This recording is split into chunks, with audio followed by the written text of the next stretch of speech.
Ada Pak, ada apa namanya Ustadz di Samarinda nih, ulun kenal baik dengan beliau. Jadi ada orang datang ke tempat beliau, itu Pak, pakai apa Pak? Itu datang, Ustaz, bagusnya cincinnya, singkat ulun harga cincinnya tuh 14 juta Pak. Bagusnya cincin pian Pak, lepas Pak, ambil ya Pak aja. Ada orangnya Pak. Cuma orang yang dibari ini Pak pintar juga. Terima kasih gue dulu aja. Ulu anak bahagia tuh jual lawan pian ya. Ini cincin gesan pian. Cincin yang digantinya itu 17 juta singkat dulu. Itu orang yang paham Pak. Ada juara anak ada paham-paham Pak. Coba, inilah, ini pakai kopiah nih. Tiba-tiba ada yang bilang, guru bagusnya, Ustaz, bagusnya kopiah pian. Bisa kan? Berapa pian tukari? Itu kan sudah kok namanya kalau tukari. Tapi saran ulun pada jamaah, sekali seumur hidup cobai nanti memberikan sedekah dengan apa yang paling kita cintai. Pian ikut lomba segala macam.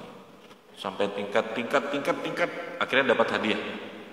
Begitu dapat hadiah itu, Pak, buka, nominalnya besar. Tiba-tiba ada yang minta dari anak yatim, boleh nggak Pak hadiahnya gesan kami di anak yatim. Cobai sekali seumur hidup Pak, apa yang pian senangi berikan kepada orang lain. Rasakan ladzatul iman, lezatnya keimanan. Dan itu tidak lama Pak akan diganti oleh Allah Subhanahu Wa Taala. Maka gantiannya juga akan diganti dengan apa yang jauh lebih daripada apa yang kita cintai. Ini bepandirnya nyaman Pak, tapi amalannya susah ya. Tapi jangan dicoba ke ulun habis inilah. Bagusnya aja kendaraan pian jarang. Oke, lanjut. Sunat berikutnya adalah ketika memberikan ayyakuna bi bin nafsin wa bisyrin. Gampangnya adalah memberikan dalam keadaan raut muka dan akhlak yang baik. Ini Pak, ini contoh. Orang tuh minta. Kita memberi itu berdiri Pak. Itu tidak masuk disunatkan Pak. Maka beliaunya duduk, kitanya juga duduk. Pak, ini gasan pian. Dan memberikan dengan raut muka yang menyenangkan. Diberi duit 100.000, tapi mukanya full senyum. Sama diberi duit 100 juta, tapi mukanya merangut Pak. Pilih yang mana pian? Tetap 100 juta aja.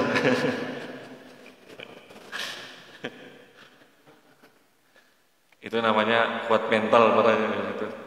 Ya, maksudnya bagusnya itu sebanyak apapun atau sesedikit apapun berikan dalam keadaan raut muka yang baik. Baik, ini penting terjawab nih. Adakah kemarin yang mudik ke Banjar? Adakah?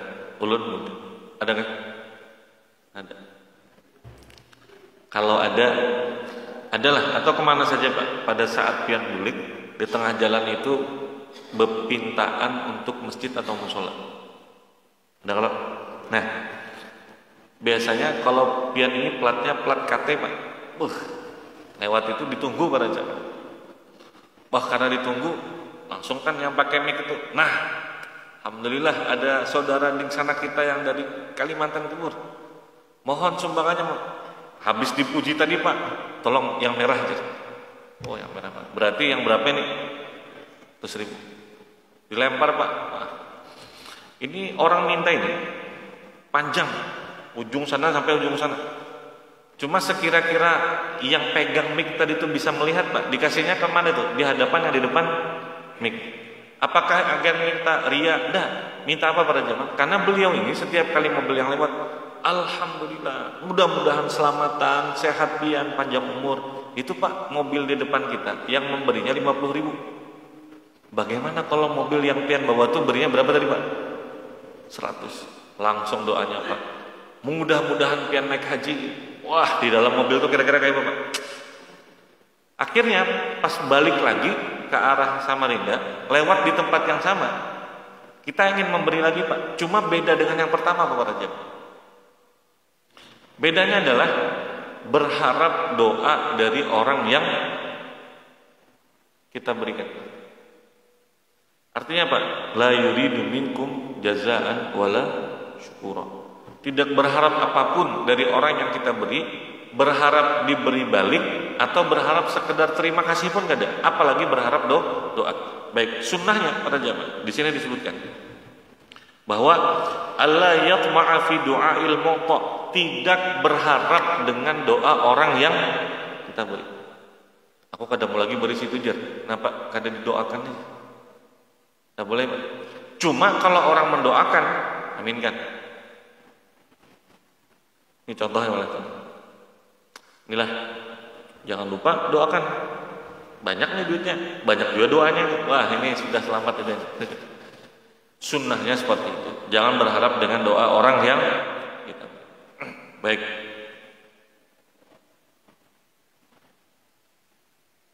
Makruh dalam bersedekah.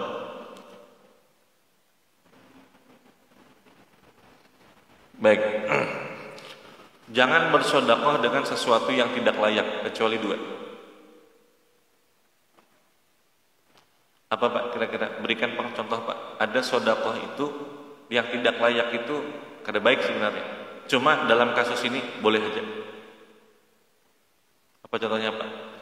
Bersedekah pakai duit buruk boleh nggak para jamaah? Duit buruk itu Pak, duit lecek. Bukan duit robek, bukan. Apalagi duit palsu, bukan. Duit lecek. Duit lecek itu bersedekah boleh nggak para jamaah? Jawabannya pasti boleh. Cuma masuk dalam kategori makruh kan? Jawabannya tidak. Masih tetap diperbolehkan. Pakaian misalnya. Pakaian kalau dia memang masih bisa dipakai, apakah masih diperbolehkan? Masih diperbolehkan. Yang maksud tadi tidak layak itu Pak, yang sudah robek sana, robek sini. Baik. Selanjutnya adalah baik. Gini, para jemaah.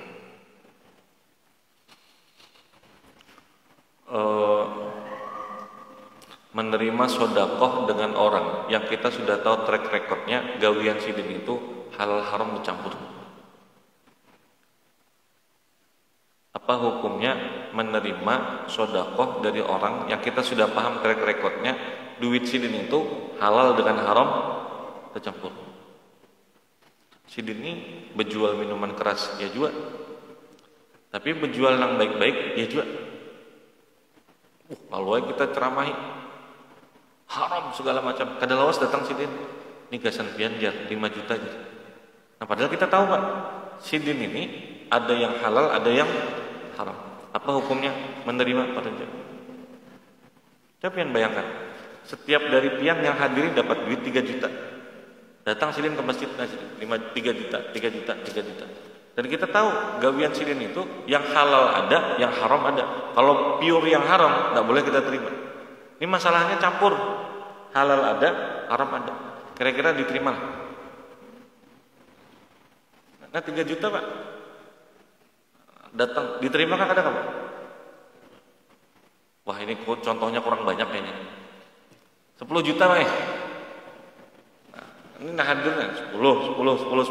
Duitnya cash diterima Pak. Ambilkah kadarah pada jam. Tapi kita tahu sidin ini Pak, yang halal ada, yang haram ada. Ambilkah kadarah.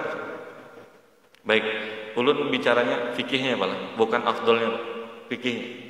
Jadi pada dasarnya kalau gawian beliau itu masih tercampur Pak, yang halal dengan yang haram, dan kemudian yang kita terima itu belum pasti dari yang haram, ada kemungkinan dari yang makruh, maka menerimanya adalah akhdus shadaqati, menerima sedekah dari orang yang hartanya itu tercampur dengan yang haram, hukumnya adalah makruh.